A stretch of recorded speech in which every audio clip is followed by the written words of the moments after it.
Good morning और बुद्ध पूर्णिमा की हार्दिक शुभकामनाएं once again. And now we are going to start GK and GS. और जीके जीएस में प्रीवियस में हमने पढ़ा था मीथेन, ठीक है। थोड़ा सा रिमाइंड करते हैं फिर आगे बढ़ रहे हैं आपको। मीथेन जिसका जो है केमिकल फॉर्मूला होता है CH4, ठीक है। और मीथेन क्या है तो याद रखेंगे, एक जो है एक नेचुरल गैस की श्रेणी में आता है ये मीथेन, ठीक है। और मीथेन को हम लोग बोलते हैं मार्स गैस, पढ़ाए थे उस दिन मार्स गैस। अब क्वेश्चन है कि मार्स गैस इसको क्यों बोला जाता है, ठीक है। तो देखिए बच्चों को बोलचाल की भाषा में याद रखने के लिए हमने बताया है मार्स मतलब कीचड़, मड, कीचड़ से भी ये पैदा होता है, ठीक है। कैसे तो सुनेंगे, धान की जो खेती की जाती है पैडी, ठीक है। अच्छे मिट्टी के अध्ययन को क्या कहते हैं, पेडियोलॉजी, याद रखिएगा। मिट्टी के अध्ययन को क्या कहा जाता है, पेडियोलॉजी। तो जो धान की खेती की जाती है उसमें अधिक समय तक पानी उसमें चाहिए और उसके लिए जलोढ़ मिट्टी चाहिए।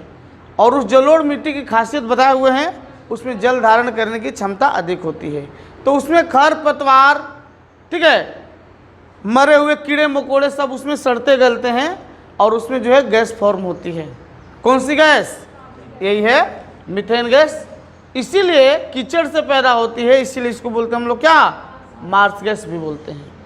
और याद रखेंगे, सुने होंगे आए दिनों कि माइंस में जो है कोल माइंस वगैरह होते हैं उनमें कभी कभी आग लगने की घटना पाई जाती है। उसका रीज़न क्या है, मीथेन ही है, ठीक है। और याद रखेंगे जो बायोगैस होता है, बायोगैस, तो बायोगैस में भी इसकी मात्रा होती है अधिक, किसकी, मीथेन की मात्रा लगभग जो है कितनी, 64% के आसपास जो है ना, होती है मीथेन की मात्रा। बायोगैस याद रखेंगे, बायोगैस। अब क्वेश्चन पूछता है बायोगैस, उसी को हिंदी में बोलते हैं जैविक गैस या जैव गैस। ये कैसे उत्पन्न होता है भाई, आप लोग देखे होंगे जहाँ कूड़े कचड़े फेंके जाते हैं उस रास्ते से अगर आप गुजरते हैं तो बैड स्मेल उधर से आता है, डर्टी स्मेल आता है, नहीं तो वो क्या होता है, उसमें जो है मीथेन गैस होती है, ठीक है। चलिए यहाँ तक हम लोगों ने पढ़ा था।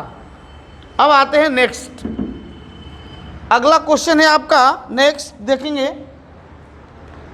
नेक्स्ट क्वेश्चन है कार्ले की गुफाएं कहाँ हैं, कार्ले की गुफाएं, ध्यान रखिएगा, कार्ले की गुफाएं।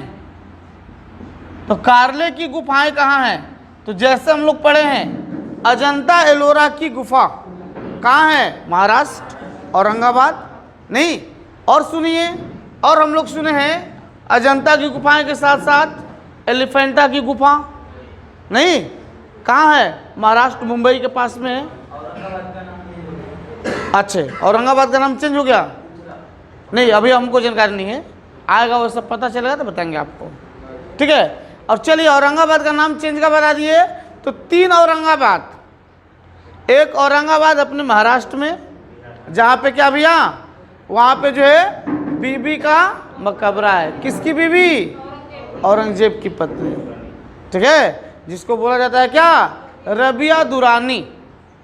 अब यहाँ आ गया, जब हमको छेड़ दिए तो थोड़ा सा बताना पड़ेगा, ठीक है। रबिया दुरानी का वहाँ पर मकबरा है। रबिया दुरानी कौन है भाई, तो औरंगजेब की बीबी, तो उसी के बीबी के नाम पे बीबी का मकबरा है, कहाँ, औरंगजेब, ये औरंगाबाद में, औरंगजेब की पत्नी। अब थोड़ा सा सुनिएगा कि वो जो है बीबी का मकबरा जिस वो बनवाया, ठीक है, तो वो जो है नकल किया किसका, ताजमहल का। लेकिन जैसा ताजमहल है 7 अजूबा में विश्व के, है ना, उसमें वैसा वो नहीं बन पाया। इसीलिए क्वेश्चन देता है कि ताजमहल का फूहड़ नकल किसको कहा जाता है। फूहड़ नकल मतलब जैसा चाहिए वैसा नहीं बना, वो इधर उधर बन गया, गड़बड़ सड़बड़ बन गया। तो यही है बीबी का मकबरा, औरंगाबाद। तो एक औरंगाबाद हो गया। दूसरा औरंगाबाद अपने बिहार में भी है, औरंगाबाद डिस्ट्रिक्ट भी है, और वहीं के भी है शायद, बिट्टू भैया हैं उधर के ही, गया से पहले पड़ता है औरंगाबाद स्टेशन भी है शायद, है ना।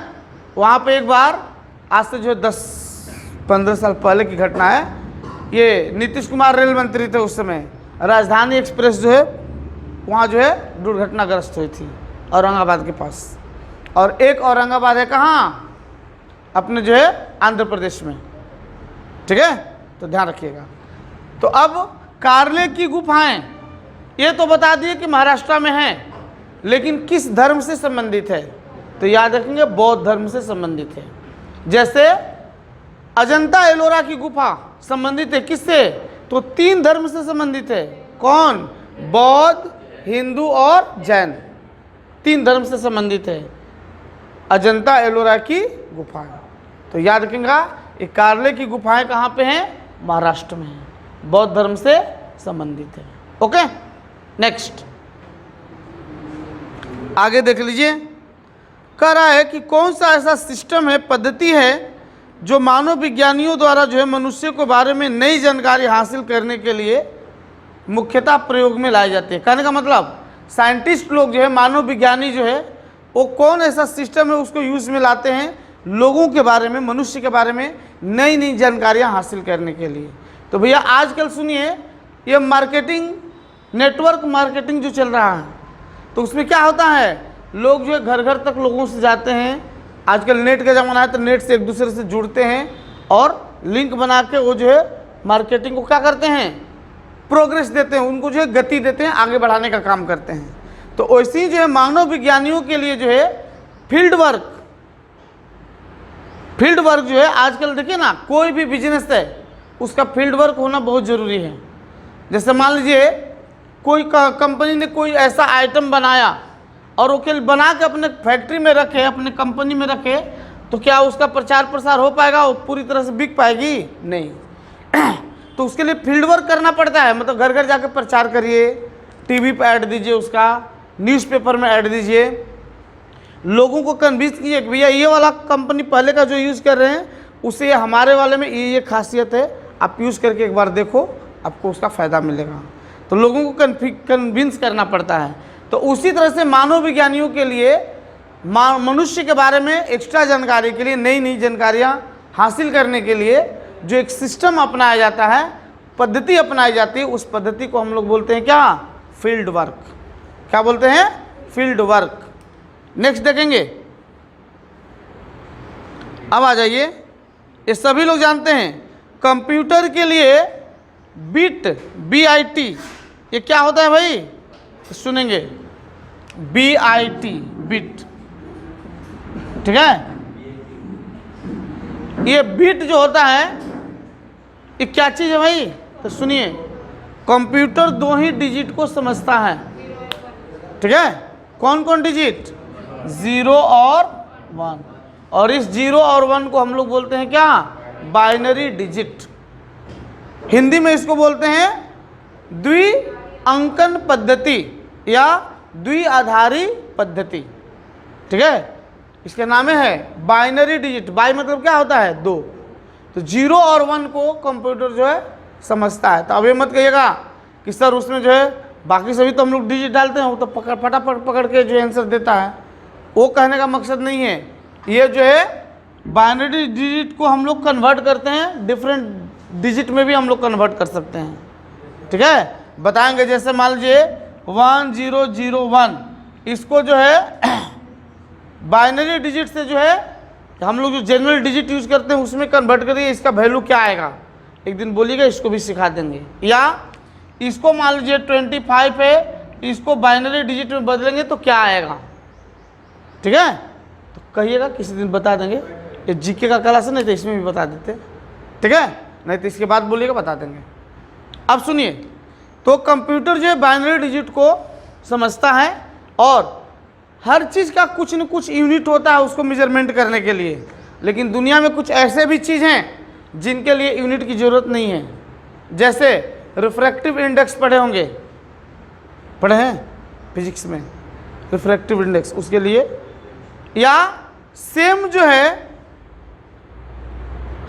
है क्वांटिटी जो है, फिजिकल क्वांटिटी, अगर उनका हम रेशियो निकाल रहे हैं तो उनका यूनिट क्या हो जाएगा, कट जाएगा, और उनके लिए क्या होगा, फिर जो है यूनिट उसके लिए नहीं रहेगा। बताएंगे इसके भी बारे में। तो ध्यान रखेंगे कि बिट जो है वो क्या है, एक यूनिट है। किसका, कंप्यूटर के जो डाटा स्टोर होते हैं, डाटा जो है कलेक्ट होता है, तो उसका एक छोटा सा, सबसे छोटा यूनिट होता है क्या, बिट।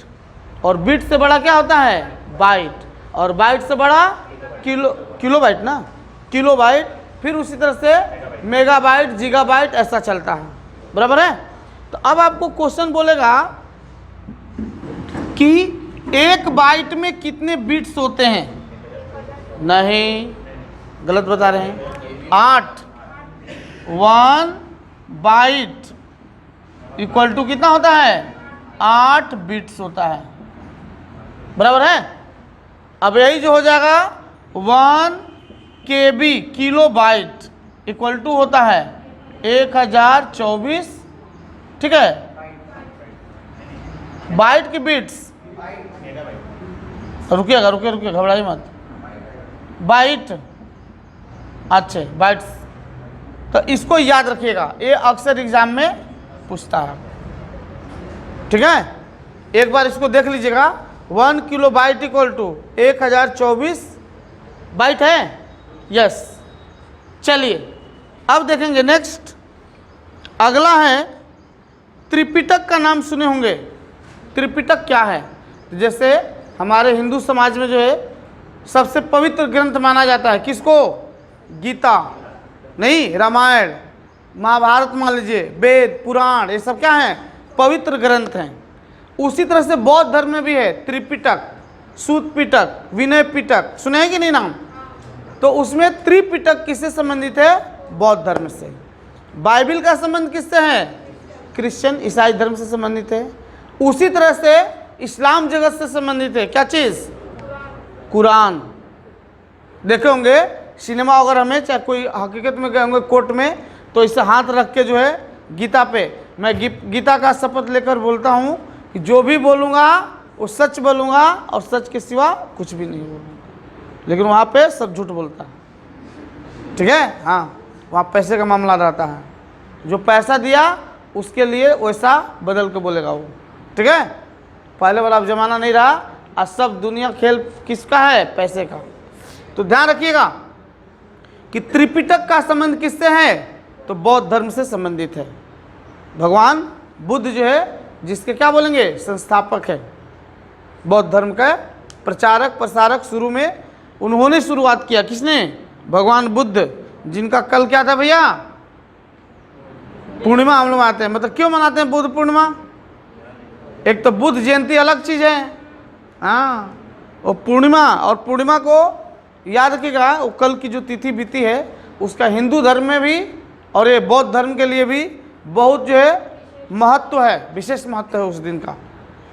अब आइएगा, देखिएगा नेक्स्ट है, अभिसरण लेंस में कोई भी प्रतिबिंब नहीं बनेगा जब वस्तु को रखा जाएगा कहाँ, फोकस बिंदु पर। सुनिएगा, ये अभिसरण लेंस क्या होता है यार, लेंस बोला है ना, हाँ, सुनिएगा,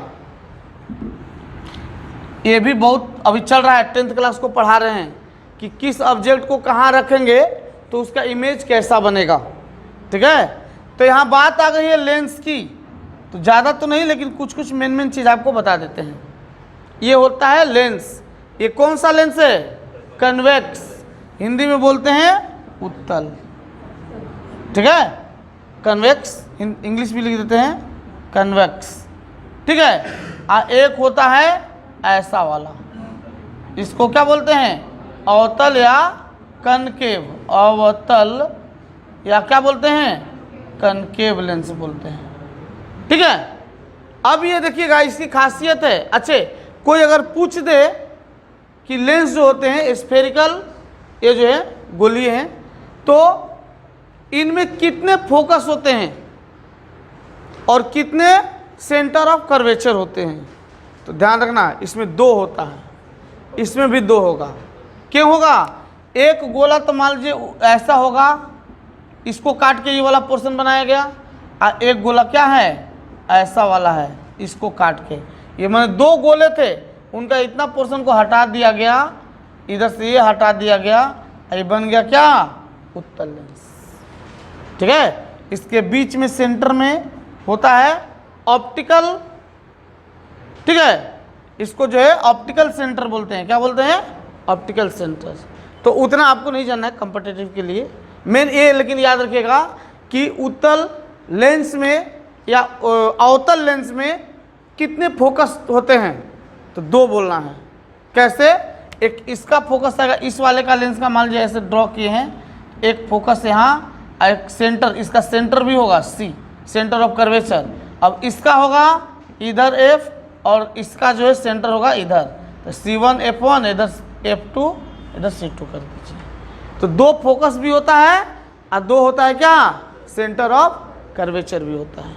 ठीक है, उसी तरह इसका भी होगा। और इसमें आप डिटेल में चलेंगे तो बहुत सारा चीज़ बताना है भैया।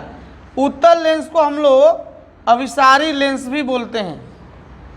बोले तो क्या, ये जो है कन्वर्ज होते हैं, इसके रे ऑफ लाइट इधर से पास करा रहे हैं इससे, तो क्या होंगे, एक पॉइंट पे क्या होंगे, मर्ज होंगे, मिलेंगे। इसीलिए इसको बोला जाता है कन्वर्जिंग लेंस भी बोला जाता है, अभिसारी लेंस बोलते हैं। और इसको बोलते हैं अपसारी, ये क्या करेगा, फैलाएगा, डाइवर्ज करेगा।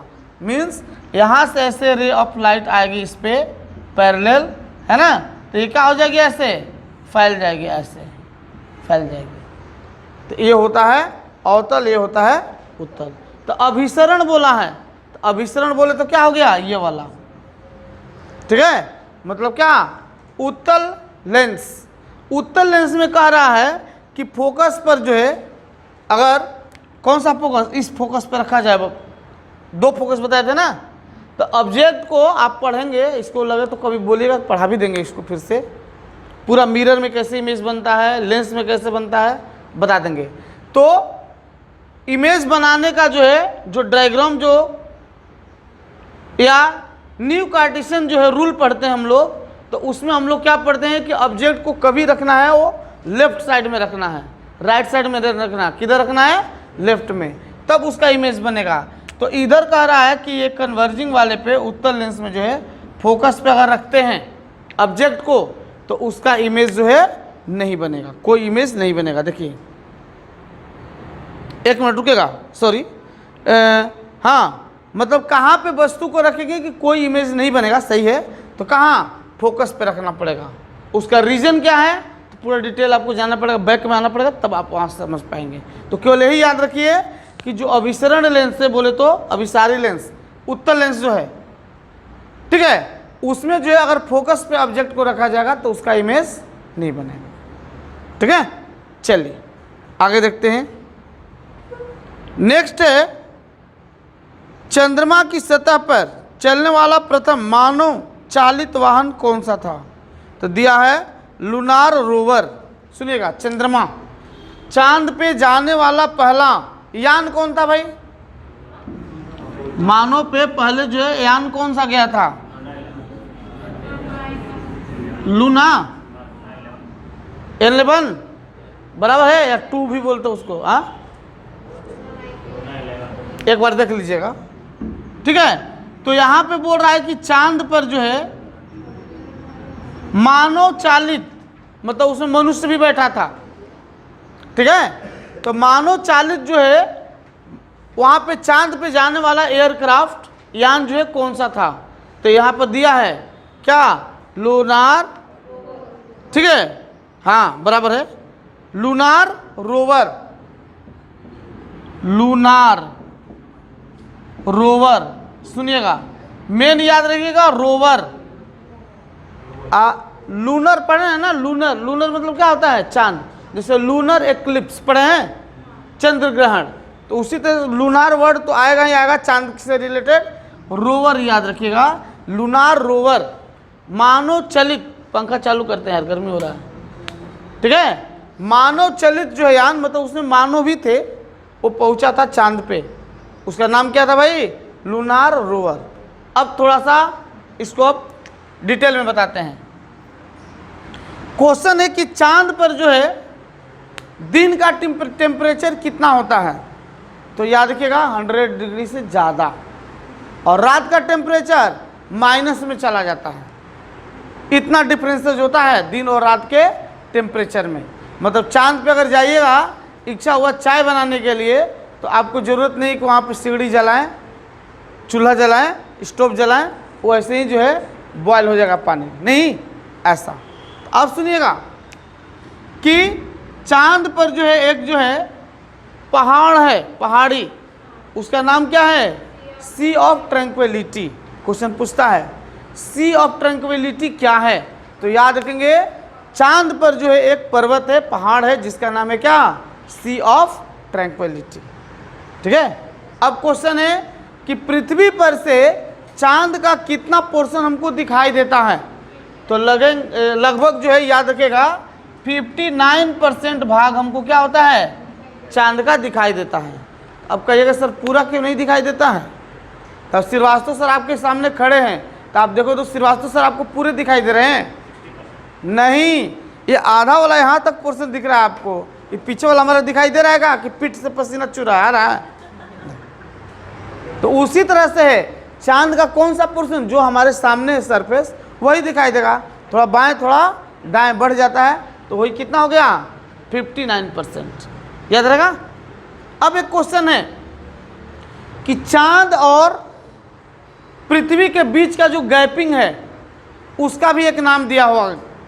ठीक है, उस गैपिंग का नाम दिया हुआ है कि पृथ्वी और चंद्रमा के बीच की जो है दूरी जो है गैपिंग है, उसका क्या नाम है, उसको किस नाम से जानते हैं, तो याद रखिएगा सिसलूनर। क्या बोलते हैं, सिसलूनर। याद रखिएगा क्या नाम है, सिसलूनर।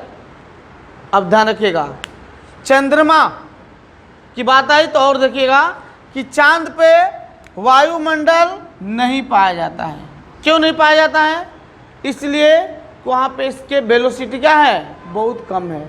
इसके वेलोसिटी किसको बोलते हैं, हिंदी में प्लायन वेग, मीन्स वैसा स्पीड, वेलोसिटी जिससे किसी ऑब्जेक्ट को अगर फेंका जाए ऊपर की ओर तो फिर वापस लौटकर नहीं आएगा। तो वो वाला वैल्यू जो है, इसके वेलोसिटी जो है, प्लायन वेग जो है चांद पर क्या होता है, बहुत ही कम होता है, इसीलिए वहाँ पे वायुमंडल क्या है, नहीं पाया जाता। ठीक है। और चंद्रमा से रिलेटेड बहुत सारा चीज़ पढ़ना है। ठीक है, पढ़ते रहेंगे, आगे बढ़ते रहेंगे। तो यहाँ पे क्वेश्चन था, अब ध्यान रखिएगा कि चांद पे जाने वाला पहला व्यक्ति, तो नील आर्मस्ट्रॉन्ग कहाँ के थे, अमेरिका के थे।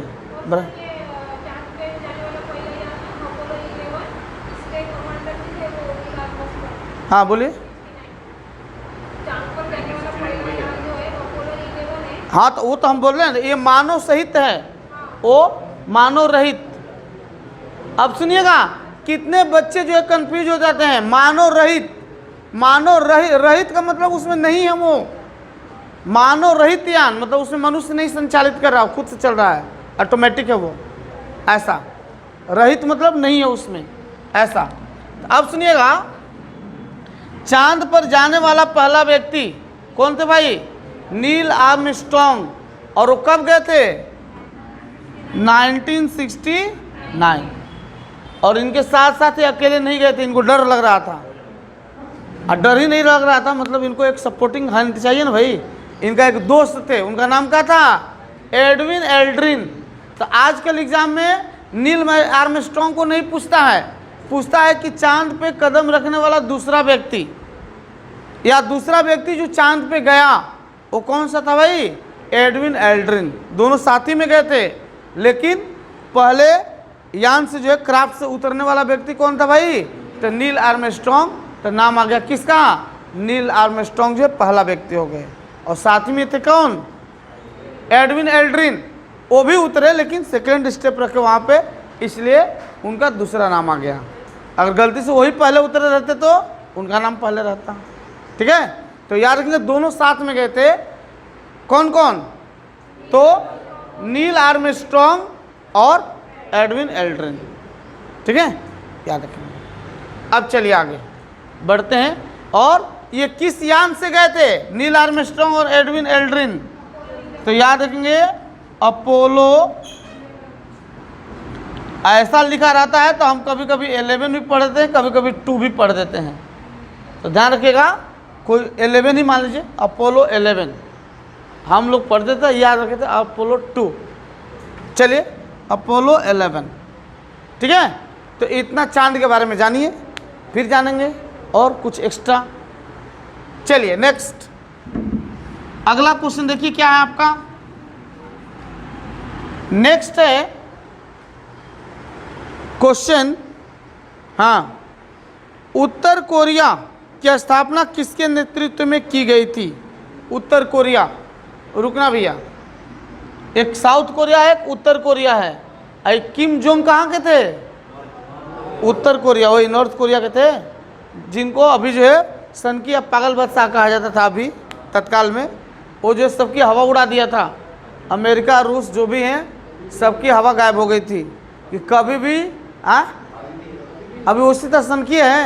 अच्छा, उसको मत दिखा देना मेरा वीडियो, नहीं तो पता चला श्रीवास्तव कहीं से सैटेलाइट द्वारा खींच लेगा अपने पास, ठीक है। तो ध्यान रखना भैया, किम जोंग उत्तर कोरिया। अब भैया उत्तर कोरिया की राजधानी कहाँ है? बोलो, उत्तर कोरिया की राजधानी पूछ देगा तब क्या बताओगे आप? हाँ तो ऑप्शन रहेगा तो बताइए, तो आप लोग बताइए, हमको नहीं याद है, बताओ। ठीक है, तो यहाँ पे कह रहा है कि उत्तर कोरिया के संस्थापक कौन थे? यहाँ पे लिखा हुआ है, देखिए पढ़ रहे हैं, किम सेकेंड सुंग। किम, वही किम जोंग के दादा परदादा होंगे कोई, किम, ठीक है, द्वितीय बोल देते हैं, ऐसा लिखा हुआ है, और सुंग, किम द्वितीय सुंग, ऐसा याद रखिएगा, नाम भी ऐसा ऐसा रहता है यार, किम। ऐसे उन लोग के भाषा में किम का मतलब कुछ और होता होगा, है ना। सुंग, एक सुंग वंश पढ़े हुए हैं आप लोग। सुंग वंश का संस्थापक कौन था? पुष्यमित्र सुंग। तो ओ सुंग ऐसा लिखा जाता है, सुंग, पुष्यमित्र सुंग, सुंग वंश का संस्थापक। और यहाँ पे उत्तर कोरिया जो है उसका संस्थापक माना जाता है किसको? किम द्वितीय सुंग को माना जाता है। और उत्तर कोरिया की राजधानी कहाँ है? पोंगयांग, ठीक है, पोंगयांग, ये नाम है पोंगयांग, ठीक है, उत्तर कोरिया की राजधानी है, हाँ पोंगयांग, ठीक है, ऐसा। तो ये चीज याद रखिए। और पूछ सकता है कि किम योंग जो है वो कहाँ के शासक हैं, तो याद रखिए यही बताना है, कहाँ? उत्तर कोरिया। नेक्स्ट, लो आगे भैया, साजन प्रकाश किससे संबंधित हैं? तो खेल खिलाड़ी का नाम भी आपको याद रखना है। और एक गाना सुना है ना, साजन जी घर आयो, तो कहाँ से? तैराकी करके। यहाँ पे दिया है साजन प्रकाश किससे संबंधित हैं?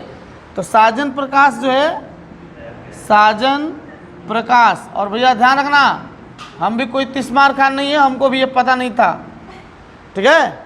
तो साजन प्रकाश जो है संबंधित है किससे? तैराकी। लेकिन इसके अलावा और कुछ भी यादें हैं हमको बता रहे हैं आपको। अब पूछता है कि तैराकी से संबंधित शब्द, एक पुल शब्द है संबंधित किससे? तो याद रखेंगे तैराकी से। एक है ब्रेस्ट स्ट्रोक, वो भी किससे संबंधित है? तैराकी से, याद रखा। तो ध्यान रखेंगे पुल और ब्रेस्ट स्ट्रोक किससे संबंधित है? तैराकी से। बटरफ्लाई भी है, ऐसे ऐसे हम लोग ऐसे ऐसे तैरते हैं ना ऐसे, तो बटरफ्लाई वो भी संबंधित है किससे? तैराकी। और इस साजन प्रकाश ये किससे संबंधित है? तैराकी। अच्छे, एक और चीज याद आ रहा था, भूल रहे हैं, ठीक है आएगा तो बताएंगे। साजन प्रकाश जी को याद रखिएगा, तैराकी करते हैं। नेक्स्ट देख लीजिए, ये जो है WWW, इसका नाम सुने हैं? कंप्यूटर में इसी से शुरू होता है, www.srivastava.com होता है ना, ऐसा।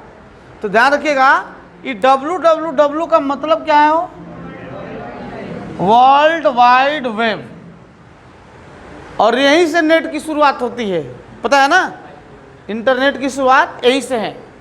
www world wide web. WWA आता है ना, उसमें जो पहलवानी होता है, ई भी होता है, www। अच्छे, ठीक है। तो सुनेंगे, ये वर्ल्ड वाइड वेब, इसके संस्थापक कौन है यार? तो याद रखेंगे, टिम वर्नर्स ली। और बढ़िया क्वेश्चन अक्सर पूछता है एग्जाम में कि www के संस्थापक कौन है? टिम वर्नर्स ली। ये भी 3 बार है, देखो www, उसमें भी है टिम वर्नर्स ली, इसमें भी नाम में 3 गो है, टिम वर्नर्स ली, वर्ल्ड वाइड। ठीक रहेगा, याद रहेगा, ऐसे याद रखिएगा। नेक्स्ट आगे चलिए।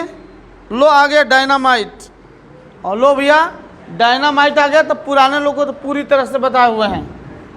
सुनिएगा, डायनामाइट का नाम सुने हैं? ये डायनामाइट क्या है यार? तो सुनिएगा, ये डायनामाइट जो है, हाँ सही बोल रहे हैं आप लोग, एक्सप्लोड होता है, ये एक्सप्लोजन किया जाता है, इसको विस्फोट कराया जाता है। किसके लिए? तोड़ फोड़ के लिए। और आए दिन सुने होंगे कि गढ़चिरौली में या कहीं जो नक्सलाइट एरिया है, वहाँ पर जो है वो माइंस जो है बिछा के रखे हुए थे, पुलिस की गाड़ी गई, बड़ाम से वहीं पर सभी स्वाहा। ऐसा होता है, यस। तो उसी टाइप का, जैसे मकान है, इसको बनाने में कितना समय लगा होगा? कम से कम 6 महीना लग गया होगा बनाने में, नहीं? उसका जो है प्लिंथ दीजिए, उसको ऊपर बढ़ाइए, फिर ये कीजिए, फिर इसको फाइनल स्टेप देने में मिनिमम 4 महीना तो लग ही जाएगा, ठीक है। लेकिन इस मकान को ध्वस्त करना है तो सेकेंडों का काम है, लाके जो है ख़त्म। समझ रहे हैं? ऐसा है। तो ये डायनामाइट याद रखिएगा। अब क्वेश्चन है कि डायनामाइट के आविष्कारक कौन है?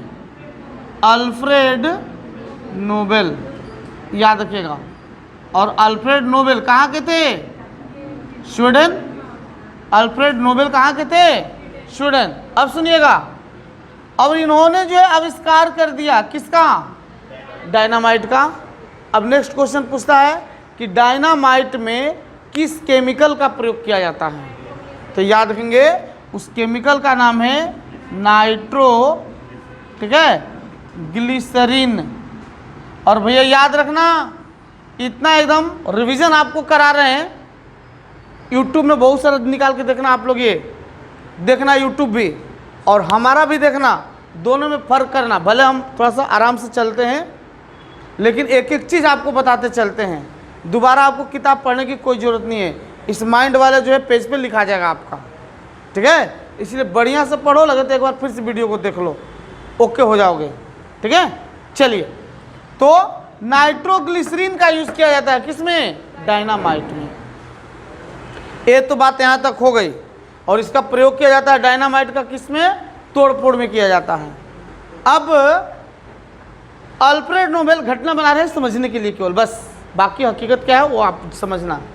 अल्फ्रेड नोबेल तो भैया डायनामाइट का आविष्कार कर दिए, बाद में बेचारे पछताने लगे, अरे यार दुनिया क्या करती है? जोड़ने का काम करती है, हमने क्या कर दिया यार? तोड़ने वाला काम कर दिया, पछताने लगे। तो वो तो तोड़ने का काम कर दिए, लेकिन दुनिया को जोड़ने के लिए उन्होंने, या उनके सहयोगी लोग जो होंगे, मान लीजिए मर गए होंगे, उनके बाद में उनके चाहने वाले लोग ने, उन्होंने सोचा क्या भैया ये तो तोड़ने वाले बना के चले गए, अब दुनिया को जोड़ने का चीज़ हम कर रहे हैं। तो क्या उन्होंने सोचा कि इन्हीं के नाम पे एक प्राइज़ दिया जाए वर्ल्ड लेवल पे, ठीक है, ताकि लोग इससे जुड़े रहें, उनके नाम से जुड़े रहें, ठीक है। तो वही होता है क्या? नोबेल पुरस्कार दिया जाता है। और नोबेल पुरस्कार की शुरुआत कब से होती है? यस, याद रखेंगे, 1901 से नोबेल पुरस्कार दिया जाना शुरू हुआ। अब क्वेश्चन आता है कि नोबेल पुरस्कार जो है कितने क्षेत्रों में दी जाती है? तो पहले 5 था, अब बाद में अर्थशास्त्र को जोड़ा गया, अब कितना हो गया? 6 क्षेत्र में दिया जाता है नोबेल पुरस्कार। और वो कौन कौन से क्षेत्र हैं, कौन कौन से फील्ड हैं जिसमें नोबेल पुरस्कार दिया जाता है? तो ध्यान रखिएगा, गणित में नहीं दिया जाता है, पता है? हाँ, तो सुनिए, पहला क्या है? साहित्य। साहित्य बोले तो क्या हो गया? लिटरेचर। दूसरा हो गया जीव विज्ञान, विज्ञान बोलिए, लेकिन जीव विज्ञान ही लिखिए हमारे हिसाब से, जीव विज्ञान, ठीक है? इसलिए कि फिजिक्स, विज्ञान में तो फिजिक्स केमिस्ट्री सभी आ जाएंगे ना। तो हाँ, तीसरा क्या हो गया? रसायन, केमिस्ट्री में। चौथा क्या हो गया? भौतिकी, फिजिक्स, भौतिकी। और पांचवा क्या हो गया? नहीं, रुकिए, ठीक है, शांति हो गया। और याद रखिएगा, ये बता रहे इसको अभी डिटेल में। और ये छठवां क्या हो गया भैया? अर्थशास्त्र। छठवां हो गया अर्थशास्त्र। तो सुनिएगा, साहित्य बोले तो लिटरेचर, लिटरेचर में हिंदी, इंग्लिश सभी आ जाएंगे, लिटरेचर। और जीव विज्ञान बोले तो वही मेडिकल साइंस जो पढ़ते हैं हम लोग, मेडिकल वाले, तो वही जीव विज्ञान से संबंधित है, मेडिकल का, चिकित्सा, ठीक है? रसायन जानते हैं, भौतिकी जानते हैं। ये शांति, ओम शांति ओम, ध्यान रखिएगा। और इस शांति जो है, तो शांति इतने लोगों के बीच में नहीं मिलती है, उसको क्या अलग जाना पड़ता है, आराम से नमो बुधाय बोलना पड़ता है, नहीं? तो ध्यान रखिएगा। तो इसका जो है पुरस्कार, बाकी सभी का पुरस्कार दिया जाता है कहाँ से? स्वीडन का जो है स्वीडिश रॉयल अकादमी है, वो भी देती है। और स्वीडन की जो है राजधानी कहाँ है? ओ नहीं, स्वीडन की राजधानी है कहाँ? स्टॉकहोम, मान लीजिए, वहाँ से दी जाती है। लेकिन ये शांति हम बोले हैं ना, अलग से शांति चाहिए भैया, इतने लोगों के भीड़ में शांति नहीं मिलती है, अलग अलग बुद्धि विचार के लोग रहेंगे, ठीक है? तो शांति का नोबेल पुरस्कार अलग से दिया जाता है। कहाँ से? तो एक देश है नॉर्वे, और नॉर्वे का कैपिटल कहाँ है? ओस्लो। तो नॉर्वे की राजधानी ओस्लो से जो है शांति का नोबेल पुरस्कार डिस्ट्रीब्यूट किया जाता है। क्वेश्चन पूछता है कि शांति का नोबेल पुरस्कार कहाँ से दिया जाता है? तो याद रखेंगे ओस्लो। ओस्लो कहाँ पड़ता है? नॉर्वे देश से उसका है कैपिटल है, याद रहेगा।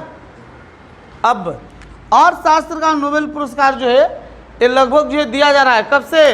1968 से शायद, एक बार देखिएगा थोड़ा इसको, ठीक है? और पहला जो है नोबेल पुरस्कार पाने वाले भारतीय मूल के व्यक्ति वो कौन है? नहीं, ना ना ना ना, ना। अर्थशास्त्र की हम बात बोले हैं, अमर्त्य सेन। अर्थशास्त्र में अमर्त्य सेन को जो है 1998 में शायद, देख लीजिएगा, अमर्त्य सेन को जो है 1998 में जो है अर्थशास्त्र का एक पार्ट होता है कल्याण, वेलफेयर, कल्याण अर्थशास्त्र के जो है इनको जो है नोबेल पुरस्कार दिया गया। किसको? अमर्त्य सेन को। अब आते हैं पुनः, पहला जो है एशियाई व्यक्ति जिसको नोबेल पुरस्कार मिला वो कौन है? रविन्द्रनाथ टैगोर, साहित्य के क्षेत्र में। और उन्हें एक पुस्तक लिखा था, कौन सा? गीतांजलि। और उसी गीतांजलि के लिए इनको नोबेल पुरस्कार दिया गया साहित्य का। किसको? रविन्द्रनाथ टैगोर। तो एशिया का भी पहला व्यक्ति हैं और भारत के भी पहला व्यक्ति हैं जिनको नोबेल पुरस्कार मिला था। कौन? रविन्द्रनाथ टैगोर को। कब मिला था इनको? 1913 है ना शायद, 13 में, 1913 में गीतांजलि पुस्तक के लिए इनको जो है नोबेल पुरस्कार मिला था। और याद रखिएगा, गीतांजलि एक्सप्रेस भी चलती है, मुंबई साइड से आती है, हावड़ा जाती है, ठीक है? तो याद रखेंगे कि रविन्द्रनाथ टैगोर को साहित्य का, एशिया का और भारत का पहला व्यक्ति जिसको नोबेल पुरस्कार 1913 में मिला था गीतांजलि पुस्तक के लिए, ठीक है? तो यहाँ हम लोग पढ़ रहे थे अल्फ्रेड नोबेल, साइंटिस्ट थे, उनके नाम पे जो है नोबेल पुरस्कार दिया जाता है, जिन्होंने डायनामाइट का आविष्कार किया था। और डायनामाइट में प्रयोग किया जाने वाला केमिकल कौन सा है? नाइट्रोग्लिसरीन, ठीक है? चलिए और आगे बताएंगे आपको। अब इसमें थोड़ा सा आप लोग ध्यान रखिएगा, 1-2 साल पहले वाला जो है नोबेल पुरस्कार के बारे में याद करिए कि किसको मिला, है ना, और करंट वाला भी याद रखना है कि किसको मिला, इससे पूछता है क्वेश्चन। और भारत में शांति का नोबेल पुरस्कार मिला था किसको? Mother Teresa. और कब मिला था? 1979 में शायद, एक बार देखिएगा, ठीक है। और जब ये मिल गया तो भारत सरकार भी सोची कहेंगे भाई हम पीछे क्यों रहेंगे, जब दुनिया इनको दे रहा है, मदर टेरेसा को पुरस्कार दे रहा है, तो हम क्यों पीछे रहेंगे, हम भी देते हैं, ठीक है। तो भारत रत्न दिया गया कब? 1980। किसको? मदर टेरेसा की बात हम कह रहे हैं, ठीक है, ध्यान रखिएगा। मदर टेरेसा में चलेंगे तो और भी चीज़ बताना है। आइए नेक्स्ट, जैसे देखोगे खिलाड़ी लोग जो वर्ल्ड कप जीत के आते हैं, है ना, तो जिस स्टेट से जो खिलाड़ी बिलोंग करता है उसके स्टेट गवर्नमेंट भी उसको प्राइज देती है। और बोला जाता है ना, भगवान भरे हुए को भरते हैं। जिस दिन खाली पेट घर से निकलो कोई पूछने वाला नहीं कि पानी पियेंगे क्या, नसीब ही नहीं होगा। लेकिन घर से खा पी के टनाटन चलिए तो हाँ भैया चाय पानी लेंगे, खाना खाएंगे, हाँ सब पूछने वाले रहेंगे। इसीलिए आपने आपको स्ट्रॉन्ग बना के रखो। स्ट्रॉन्ग रहोगे तो क्या सभी आपको स्ट्रॉन्ग नजर आएंगे, सब आपको समझेंगे नहीं भाई ये थोड़ा सा बंदे से दूर ही रहना है, नहीं पीपल बॉडी वाला है, कभी भी इधर उधर हो सकता है, क्या सही बात है। चलिए आगे देखते हैं। नेक्स्ट लो आ गया फास्फोरस। ध्यान रखिएगा भैया, फास्फोरस नाम सुने हैं फास्फोरस का? ये क्या चीज होता है? तो दो तरह का फास्फोरस है भैया, एक तो पूरी तरह से विस्फोटक होता है, एक होता है श्वेत फास्फोरस और एक होता है लाल। श्वेत फास्फोरस और लाल फास्फोरस, ध्यान रखना भैया। तो इसमें लाल फास्फोरस के बारे में पूछता है कि दिया सलाई में माचिस की जो तिल्लियां होती हैं उस पे कौन सा फास्फोरस का यूज करते हैं? लाल। लेकिन श्वेत फास्फोरस का प्रयोग कहाँ किया जाता है? विस्फोटक के रूप में। और नाम नहीं लेंगे, होता है अपने यहाँ भी यूज, ठीक है। ये श्वेत फास्फोरस का, और ध्यान रखिएगा कि श्वेत फास्फोरस का खासियत है क्या चीज़, कि इसका ज्वलन ताप क्या है? बहुत ही कम होता है। प्रज्वलन ताप जो है, ठीक है, बर्निंग पॉइंट, ज्वलन ताप इसका बहुत कम होता है। मतलब हमारे एटमॉस्फेयर का भी टेम्परेचर कितना भैया? लगभग 45 पार चल रहा है। भले आपको हमको दिखाता है इसमें वेदर वाली रिपोर्ट में कि 43-42 चल रहा है, लेकिन एक्चुअल में वो 45 के पार है, ठीक है। अगर श्वेत फास्फोरस को गलती से आपने जो है बाहर निकाला तो आपको माचिस लगाने की जरूरत, वो तो जलेगा साथ में आपको भी जला डालेगा, ध्यान रखिएगा। इसीलिए इसको पानी में डुबा के रखा जाता है। किसको? श्वेत फास्फोरस को। कहाँ रखा जाता है? पानी के अंदर। क्यों? इसलिए कि पानी के अंदर रहेगा तो इसका टेम्परेचर पानी का क्या रहेगा? इसके ज्वलन ताप से कम रहेगा और वो जलेगा नहीं। कभी कभी जो वर्क करते हैं, इससे रिलेटेड वर्क करते हैं लोग, मान लीजिए काम धाम करने में कभी कभी क्या हो गया, मिस्टेक हो गया, वो कपड़े उपड़े में सटा रह गया, तो जब तक पानी का अंश है तो गीला है, वो जो है चलते जा रहे हैं। मान लीजिए पहुँचे वहाँ तक, घर तक पहुँच गए, तब तक जाते जाते वो क्या हो गया? ड्राई हो गया, वो फटाक से अपने से आग उसमें लग जाती है। समझ गए? ऐसा हुआ है घटना। तो ध्यान रखिएगा, ये जो है अति ज्वलनशील है। और श्वेत फास्फोरस को ही हम लोग बोलते हैं क्या? पीला फास्फोरस। तो याद रखिएगा, क्वेश्चन देता है कि श्वेत फास्फोरस को रखा जाता है कहाँ? पानी में। और सोडियम को कहाँ रखा जाता है?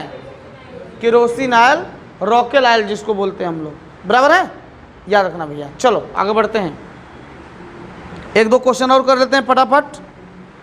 किस विद्युत चुंबकीय तरंग की तरंग दर सबसे अधिक होती है? सुना भैया, विद्युत चुंबकीय तरंग, इलेक्ट्रोमैग्नेटिक वेव। तो ध्यान रखेंगे, इलेक्ट्रोमैग्नेटिक वेव 12th क्लास में एक चैप्टर ही है इससे रिलेटेड, ठीक है। तो यहाँ पे कह रहा है कि अल्फा, बीटा, गामा, एक्सरे भी होता है, ठीक है, एक्सरे। इनमें सबसे ज़्यादा जो है तरंग दर किसको बोलते हैं? वेवलेंथ। वेवलेंथ सबसे ज़्यादा किसका होता है? तो होता है गामा। इसका नाम है गामा पहलवान है। इसकी भेदन क्षमता भी क्या होती है, सबसे ज़्यादा होती है। मीन्स ये जो है लगभग 1 mm जो है एल्युमिनियम के पत्थर को भी क्या करता है, प्लेट को भी क्या करता है, क्रॉस कर जाता है। कौन, गामा रे। और एक नया टेक्निक आया है, गामा रे के थ्रू जो है किया जा रहा है क्या चीज़, एक्सरे। और किसका, हमारा आपका नहीं, वो मेटल से रिलेटेड जो चीज़ है उनका। ठीक है, तो ध्यान रखिएगा। तो गामा रे जो है इसकी भेदन क्षमता क्या होती है, सबसे ज़्यादा होती है इसका, क्योंकि इसका वेवलेंथ क्या होता है, सबसे ज़्यादा भी होता है। किसका, अच्छा थोड़ी सी बात हम डिस्कस कर देते हैं। वेवलेंथ की बात आई है, वेवलेंथ क्या होता है, हिंदी में इसको बोलते हैं क्या, तरंग दैर्घ्य। और लेना भैया सिंपल सा एग्जांपल, यहाँ से एक ऐसे रस्सी बांध देना और हाथ से अपने क्या करना, ऐसे इसको हिलाना ऐसे, तो क्या होगा, ये ऐसे ऐसे हिलेगा मान लीजिए। ठीक है, तो ये तरंग, जैसे तालाब है उसमें हम लोग पत्थर कंकड़ फेंकते हैं तो पानी में उसका डिस्टर्बेंस होता है, पानी ऐसे ऐसे ऐसे ऐसे ऐसे करके किनारे तक जाता है। हम लोग बचपन में किए हुए हैं, आप लोग किए हैं कि नहीं पता नहीं, आप लोग शहरी बाबू हैं, हम लोग भैया गांव खेड़े वाले हैं। ठीक है, मान लीजिए खेलते खेलते बॉल चला गया कहाँ, पानी में। अब वो बीच पानी में तो कोई घुस के उसमें से थोड़े निकालेगा, इतना पानी है कि डूबने वाला पानी है। तो हम लोग क्या करते थे, इतना पत्थर जुटाएंगे और इधर से ऐसे ऐसे मारते मारते उसको जो है वो तरंग से उसको कहाँ, किनारे पर ले आएंगे, फिर किनारे से उसको निकाल लें। ठीक है, तो तरंग क्या होता है, वेव क्या होता है, तो वेव इज अ डिस्टरबेंस, एक तरह का ये डिस्टरबेंस है। ठीक है, और इसमें डिस्टरबेंस दो तरह से होता है, एक तो ऐसे चलेगा, एक ऐसे चलेगा। हम बोल रहे हैं ऐसे, तो ऐसे चल रहा है, और प्रकाश की लाइट जो है क्या होती है, ऐसे चलती है। इसके भी बारे में मैंने क्लियर बताएंगे आप लोगों को चैप्टर। तो तरंग दैर्घ्य क्या होता है, वेव लेंथ क्या होता है, तो देखिएगा यहाँ उठा हुआ पोर्शन है, ये धंसा हुआ पोर्शन है, फिर ये उठा वाला पोर्शन है, देख रहे हैं। तो दो उठा हुआ पोर्शन जिसको शीर्ष बोलते हैं, शीर्ष या अप्स बोलते हैं, दो अप्स या दो यहाँ से रहेगा मान लीजिए डाउन। ठीक है, उनके बीच की दूरी को बोला जाता है क्या चीज़, तरंग दैर्घ्य या वेव लेंथ। ठीक है, वेवलेंथ बोलते हैं। और याद रखेंगे वेवलेंथ को डिनोट किया जाता है किससे, लेमडा से। किससे डिनोट करते हैं, लेमडा। और इसको मापते हैं किसमें, मीटर में मापते हैं। ये सब क्वेश्चन आता है, ऐसा नहीं कि हम ऐसे बकबका रहे हैं, ध्यान रखिएगा। तो तरंग दैर्घ्य का यूनिट क्या होता है, मीटर में मापते हैं हम लोग। ठीक है, अब प्रकाश के बारे में आएगा कि कौन सा रंग है, कलर है जिसका वेवलेंथ जो है सबसे ज़्यादा होता है, तो याद रखिए लाल रंग का। और वही रीज़न है कि सुबह और शाम में सूर्य उगते हुए और डूबते हुए कैसा दिखाई देता है, लाल। क्यों कि सनलाइट में जो है 7 कलर्स है, sunlight is mixture of 7 colours.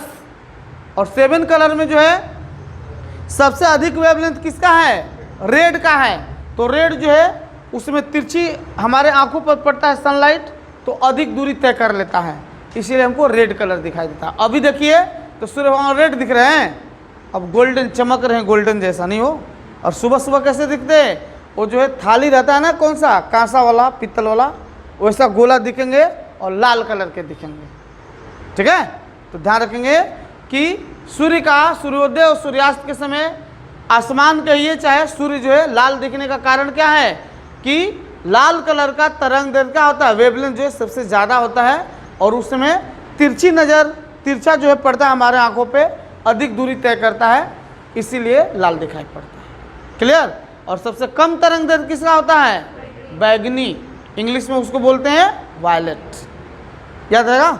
चलो भैया नेक्स्ट और देख लेते, थोड़ा सा लंबा हो रहा है आपका वीडियो। उपग्रहों की IRS श्रृंखला का प्रक्षेपण किसके लिए किया जाता है, IRS। अब IRS का पूरा नाम हमको देखना पड़ेगा भाई। सुदूर संवेदन, सुदूर मतलब काफ़ी दूरी पे है, उसकी जो है संवेदना मतलब वहाँ का जो है रेंज पकड़ने के लिए जो है IRS का प्रयोग किया जाता है। अब IRS के बारे में थोड़ा डिटेल देखना पड़ेगा। ठीक है, चलिए इसको इतना ही पे छोड़ते हैं, नेक्स्ट देखेंगे। अगला लास्ट क्वेश्चन देखिएगा, चिकित्सा के क्षेत्र में पहला नोबेल पुरस्कार 1901 में, लीजिए, टीके की खोज के लिए दिया गया था। किस चीज़ का टीका का खोज? बढ़िया, सुंदर क्वेश्चन है, बढ़िया हम लोग पढ़े हुए हैं। नोबेल पुरस्कार के बारे में भी जस्ट बताए थे और आ गया क्वेश्चन नोबेल पुरस्कार से रिलेटेड। नोबेल पुरस्कार, पहला फिजिक्स के क्षेत्र में नोबेल पुरस्कार किसको दिया गया था? रॉन्टजेन को दिया गया था। किस लिए? एक्सरे की खोज।